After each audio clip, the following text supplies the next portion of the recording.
सभी के बंधन छुड़ाए और अपनी द्वारका बसा ली। रहने लगे गोपियों से परसों की कह करके चले गए, लेकिन मोहन लौट करके नहीं आए।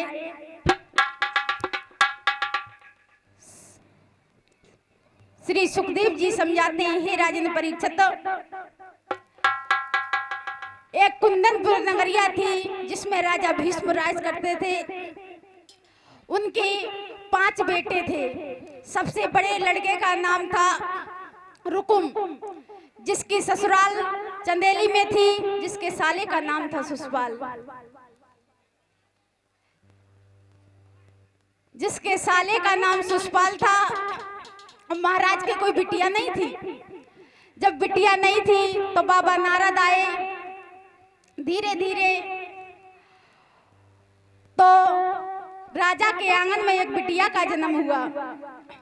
जब बिटिया का जन्म हुआ तभी बाबा नारद आए और महाराज ने कहा, मुनिवर, हेलो, हमारी इस बिटिया का नाम करण करो और इसके हाथों की रेखा देख करके बताओ इसकी शादी किसके साथ में होगी।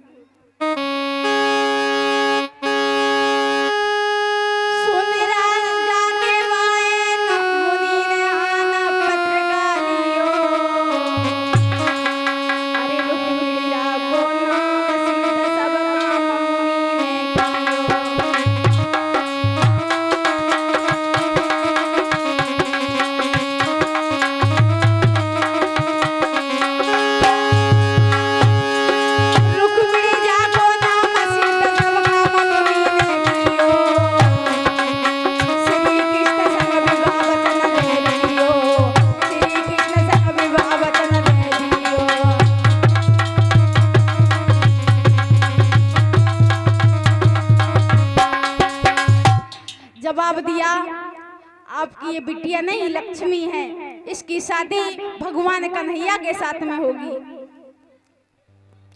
धीरे धीरे समय व्यतीत होने लगा। महाराज धीरे धीरे रुक्मिणी बड़ी होने लगी। तो एक बार की बात है, रुक्मिणी की मैया ने पूछा, बिटिया क्या कर रही हो? रुक्मिणी ने कहा, मैया मैं गुड्डा और गुड़िया की शादी रचा रही हूँ। मैया के दिमाग में झटका सा लगा। मन में सोचने लगी, अब तो मेरी बिटिया शादी के योग हो गई है, क्यों ना अपने महाराज को बुलाऊं मैं और उन्हें बताऊं।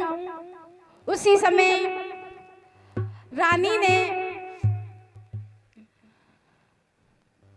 महारानी बांदी को बुलाया।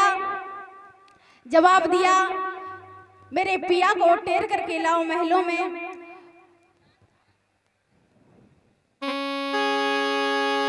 बांदी लई बुलाई, कहीं समझ आए चली ने गजारी, मेरे सैया को टेर के महलन में मुनिया लाई।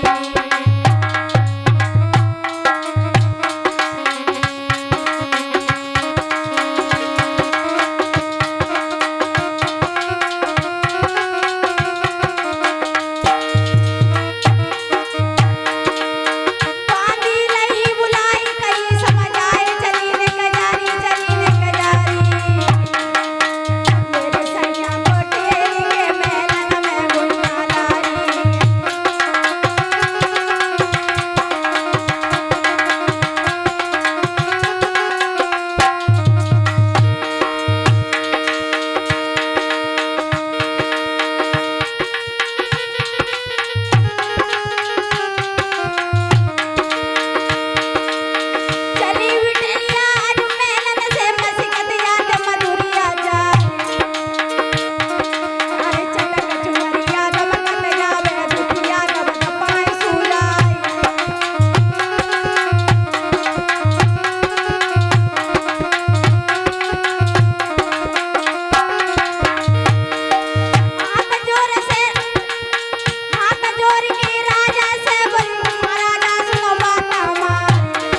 के महाराजा से कही।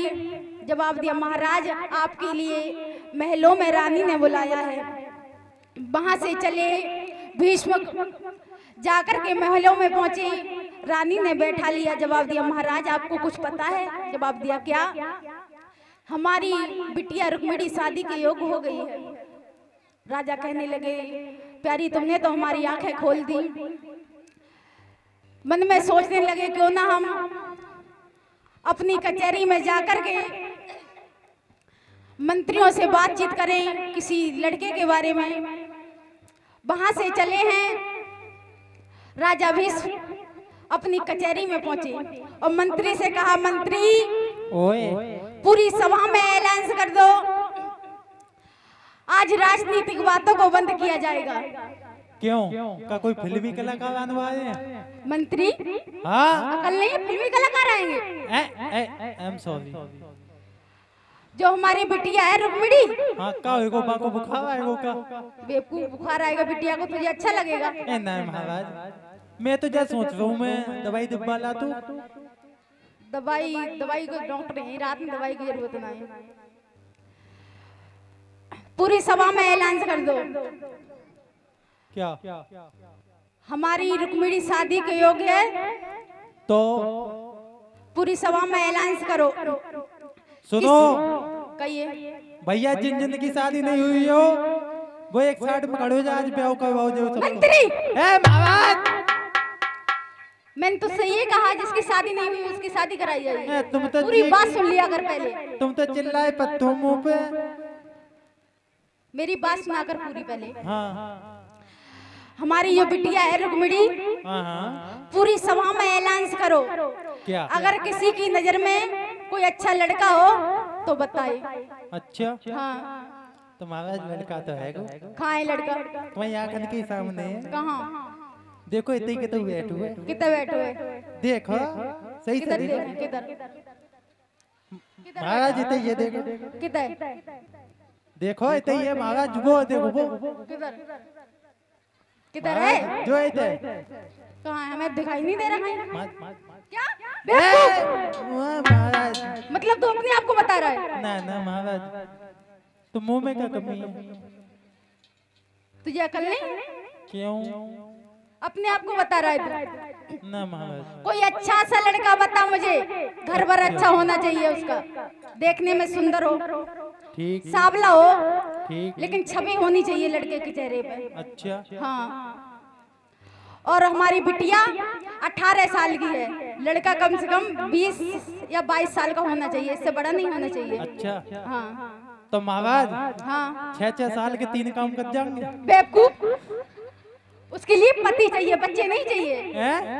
हाँ, तो क्या है महाराज?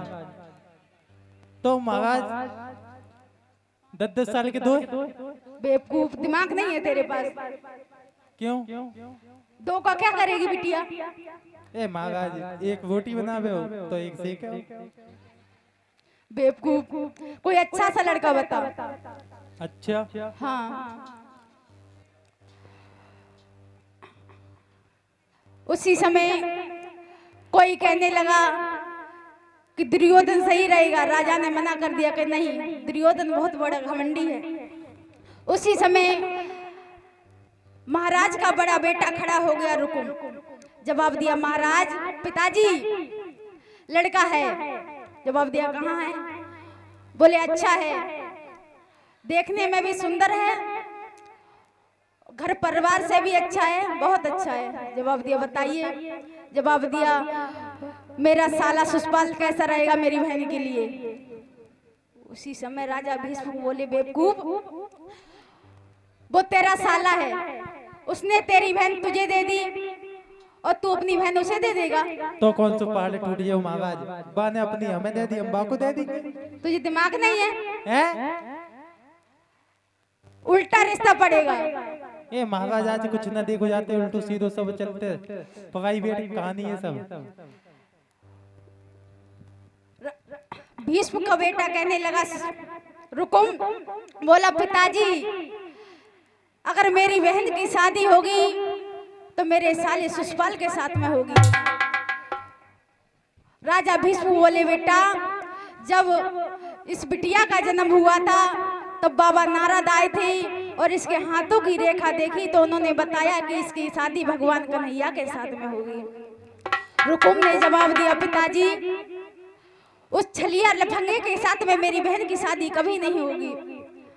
वो गोपियों के साथ में रास रचाता है, मेरी बहन की शादी उसके साथ में कभी नहीं होगी और मेरे जीते जी तो इसके साथ में मेरी बहन की शादी हो ही नहीं सकती। सुनो पिताजी, मेरे सामने ओ बबुला और चले ना चल पाएंगी, अरे ये शादी पक्की होगी तो तलवारें चली आएंगी।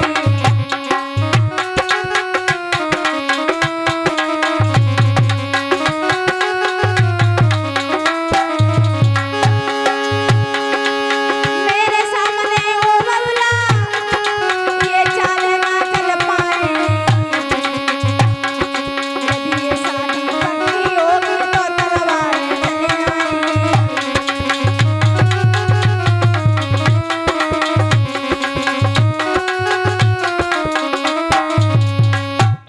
जवाब दिया, पिताजी अगर उस कन्हैया के साथ में मेरी बहन की शादी हुई तो लाश बिछा दूंगा। जवाब दिया, तुम बूढ़े हो गए हो, तुम्हारे पास दिमाग नहीं है। मेरी बहन की शादी होगी तो मेरे साले सुषपाल के साथ में होगी। उसी समय रुकुम वहां से चला गया और जाकर के अपने साले के लिए पत्र लिखा। अपने मंत्री से कहा, मंत्री मेरे साले के लिए पत्र लिखो। ठीक महाराज, लिखो। बताओ। हमारे यहाँ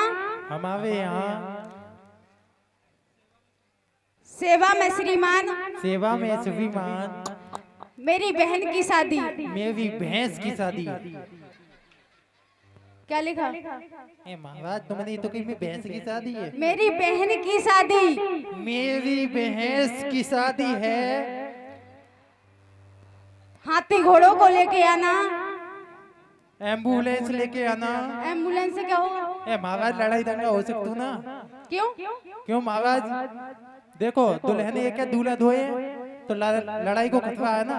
तो एम्बुलेंस पहले से बुलाई है।